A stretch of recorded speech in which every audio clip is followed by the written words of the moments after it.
Bonjour à tous, Monsieur Hamza, votre professeur de chimie. Bienvenue à cette vidéo capsule exam sur la nomenclature en chimie organique. Avant de commencer, souriez parce que tout ça va bien se passer. Donc aujourd'hui, on va commencer par la question numéro 2. Parmi les propositions suivantes concernant la nomenclature des molécules A à D suivantes, lesquelles sont exactes. Donc moi, je vous donne la formule topologique ou bien la formule développée de la molécule. Et vous allez trouver le nom de la molécule. Donc, comme d'habitude, il faut suivre les trois étapes. Donc, la première étape, il faut identifier la fonction principale. Dans cette molécule, on a quoi comme fonction? On a une fonction cétone et on a une fonction amine.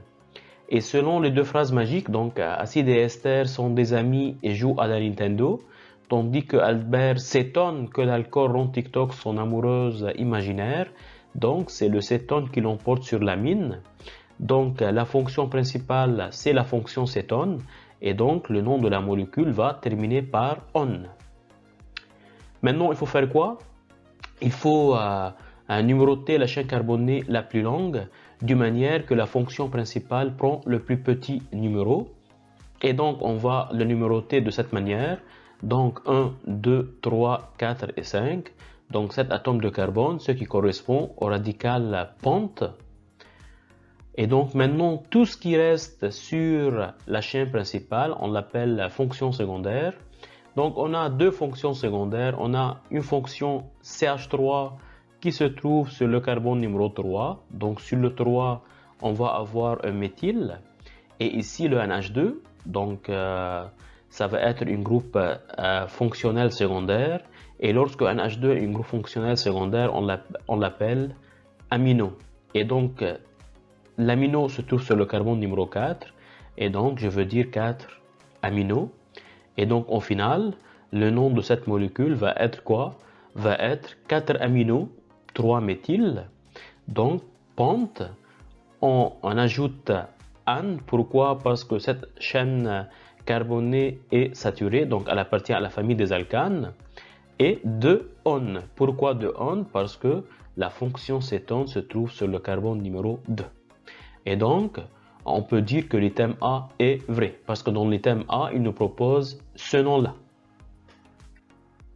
Une deuxième molécule, donc dans cette molécule-là, il faut chercher son nom. Donc dans cette molécule-là, on a quoi? On a la fonction acide carboxylique, c'est la fonction organique prioritaire. Et donc, le nom de cette molécule va être, bien sûr, acide OIC. Et donc, maintenant, il faut numéroter la chaîne carbonée la plus longue, d'une manière que la fonction principale prend le plus petit numéro. Donc, ici, la chaîne carbonée, c'est quoi? Ou bien la chaîne carbonée la plus longue, oui. Donc, c'est le cycle benzénique. Donc, on a un benze. OK? Et donc, maintenant, tout ce qui reste, on l'appelle des fonctions secondaires. Les fonctions secondaires, là, donc, on a un atome de chlore. Et donc, cet atome de chlore se trouve en position 2. Pourquoi? Parce que tout simplement, si je veux commencer à numéroter, je veux commencer à numéroter d'ici. Donc, c'est 1, 2. Donc, sur le 2, on a un chloro. Et donc, le nom final de la molécule, donc, c'est acide 2-chloro benzoïque.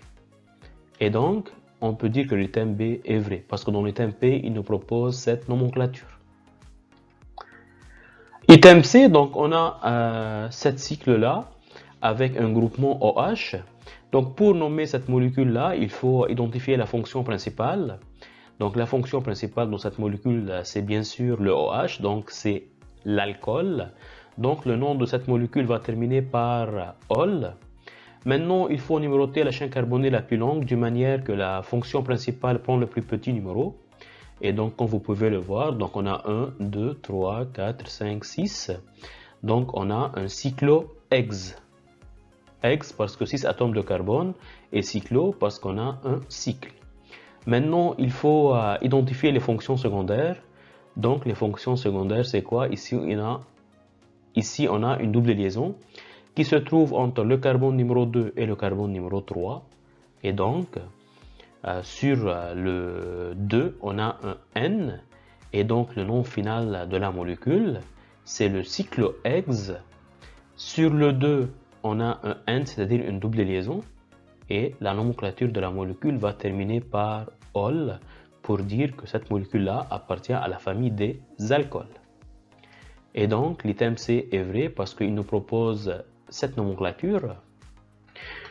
La molécule D, donc on a cette molécule-là. Donc, pour nommer cette molécule, il faut identifier la fonction principale. La seule fonction principale ici, c'est la fonction ester.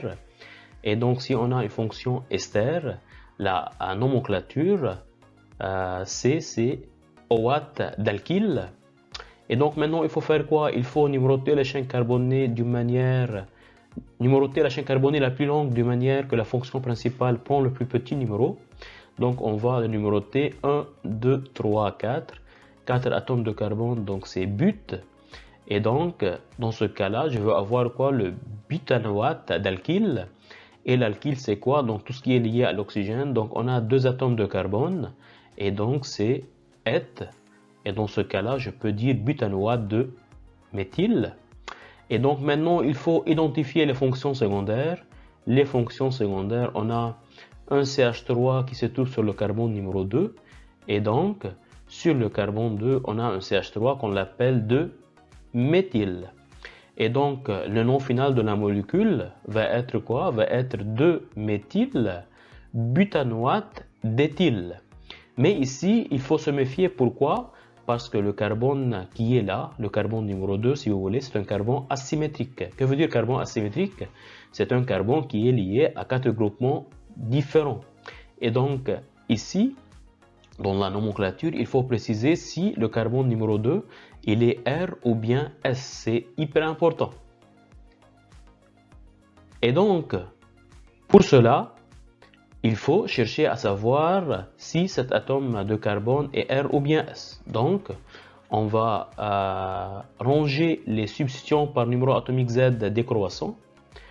Et donc, l'ordre de priorité est la suivante.